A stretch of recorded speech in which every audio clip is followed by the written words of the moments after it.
మొన్న last week అయితే IPL auction అయింది. ఈ ఆక్షన్‌లో ప్రతి టీమ్ వచ్చేసి మంచి మంచి ప్లేయర్స్‌ని కొనుక్కున్నారు.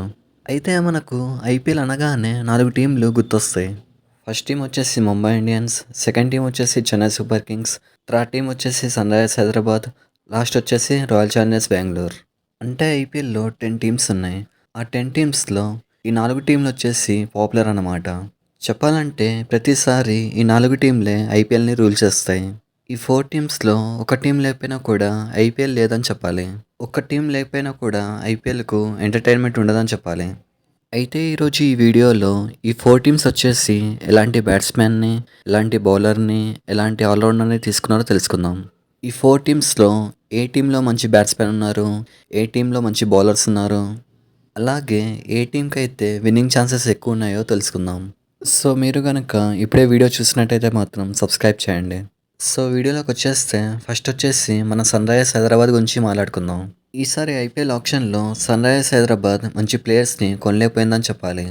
హైదరాబాద్ టీమ్‌కి బౌలింగ్ వచ్చేసి చాలా అంటే చాలా వరస్ట్‌గా ఉంది. అసలు హైదరాబాద్ టీమ్‌కి బ్యాటింగ్ సమస్య అనేదే లేదు. అయినా కూడా ఆక్షన్‌లో 13,00,00,000 పెట్టి లివింగ్‌స్టోన్‌ని కొన్నారు. అంటే ఇక్కడ ఆల్రెడీ టీమ్‌లో అభిషేక్ శర్మ ఉన్నాడు, ఇషాన్ కిషాన్ ఉన్నాడు, ట్రావిస్ హెడ్ ఉన్నాడు, ఎన్రిచ్ క్లాసన్ ఉన్నాడు, అనికేత్ వర్మ ఉన్నాడు, ఇంకా నితీష్ రెడ్డి ఉన్నాడు. ఇంత మంచి బ్యాటింగ్ లైనప్ ఉంది. అయినా కూడా లియామ్ లవింగ్స్టోన్ని తీసుకున్నారు. అసలు అన్ని కోట్లు పెట్టి ఒక బ్యాట్స్‌మెన్ కొనడం కన్నా ఒక బౌలర్‌ని తీసుకుంటే బాగుండేది. సన్‌రైజర్స్ హైదరాబాద్ టీంలో ప్యాట్ కమిన్స్ ఇంకా హర్షల్ పటేల్ వీళ్ళిద్దరు మాత్రమే బౌలింగ్ అనేది బాగా చేయగలరు. మిగతా బౌలర్స్ వచ్చేసి నార్మల్‌గానే చేయగలుగుతారు. సో ఇక్కడ అన్ని కోట్లు పెట్టి లివింగ్‌స్టోన్ కొనడం కన్నా ఒక మంచి బౌలర్‌ని కొనుంటే బాగుండేది. ఇప్పుడు హైదరాబాద్ టీం ఎలా ఉందంటే ఈజీగా 300 కొట్టగలదు. అలాగే 300 స్కోర్‌ని బౌలింగ్‌లో కూడా ఇవ్వగలదు. అంటే ఇక్కడ బ్యాటింగ్ వచ్చేసి ఎంత బాగుందో అలాగే బౌలింగ్ వచ్చేసి అంత వరస్ట్‌గా ఉంది. సో ఇక్కడ హైదరాబాద్ అయితే సరిగ్గా ఆక్షన్ చేయలేదని చెప్పాలి. ఇక్కడ హైదరాబాద్‌కి విన్నింగ్ ఛాన్స్ వచ్చేసి 25% అని చెప్పొచ్చు. సెకండ్ టీమ్ వచ్చేసి ముంబై ఇండియన్స్. ముంబై ఇండియన్స్ అయితే ఆక్షన్‌లోకి కేవలం 2,00,00,000తో వచ్చింది. అయినా కూడా ఆక్షన్‌లో మంచి ప్లేయర్‌ని కొనింది. చెప్పాలంటే ముంబై ఇండియన్స్‌కి ఆక్షన్‌లో పార్టిసిపేట్ చేయాల్సిన అవసరమే లేదు. ఎందుకంటే ముంబై ఇండియన్స్‌లో రోహిత్ శర్మ, సూర్యకుమార్ యాదవ్, తిలక్ వర్మ, ఇంకా ట్వింటన్ డికాక్, రేయల్ రికల్టన్ ఇలాంటి మంచి బ్యాట్స్‌మెన్ ఉన్నారు. ఇంకా ఆల్‌రౌండర్స్‌లో Hardik Pandya, Santner, Will Jacks, Shardul Thakur ఇలాంటి మంచి ఆల్‌రౌండర్స్ ఉన్నారు. ఇంకా బౌలింగ్ యూనిట్ వచ్చేసి బుమ్రా, బోల్ట్, దీపక్ చహర్ ఇలాంటి మంచి బౌలింగ్ యూనిట్ ఉంది.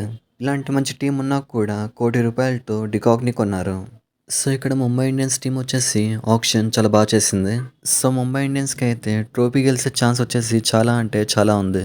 నా ప్రెడిక్షన్ ప్రకారం రోహిత్ శర్మ అయితే మోస్ట్ రన్స్ చేయొచ్చు. ఈ టోర్నమెంట్ మొత్తంలో రోహిత్ శర్మ ఎక్కువ పరుగులు కొట్టొచ్చు.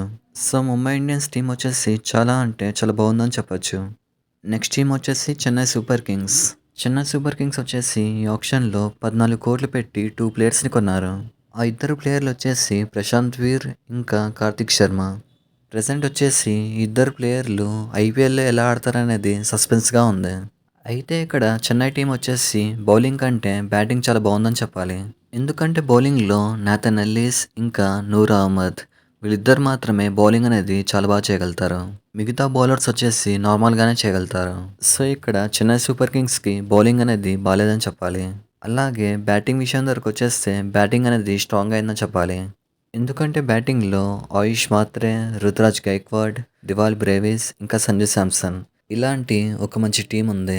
సంజు శాంసన్ ఎప్పుడొచ్చాడో అప్పుడు ఇంకా స్ట్రాంగ్ అయిందని చెప్పొచ్చు. కానీ టీంలోకి ఎంతమంది వచ్చినా కూడా రవీంద్ర జడేజాని మిస్ అవుతారని చెప్పాలి. అంటే ఇక్కడ ఎంఎస్ ధోనికి లాస్ట్ సీజన్ అని చెప్పొచ్చు. ఇలా ప్లేయర్స్ అందరూ రిటైర్మెంట్ ఇస్తున్నారు కాబట్టి జడేజా అయితే టీంలో ఉంటే బాగుండేది.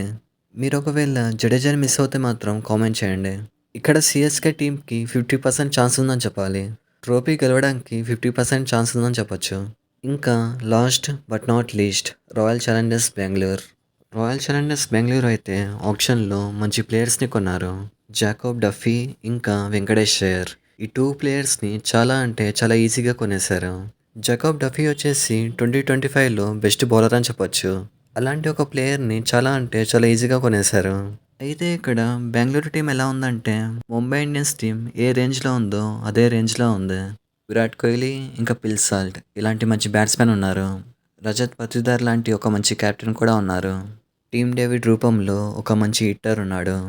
ఇంకా ఫైనల్‌గా ఎసిల్వుడ్ ఇంకా భువనేశ్వర్ కుమార్ వీళ్ళిద్దరి రూపంలో మంచి బౌలింగ్ అయితే ఉంది.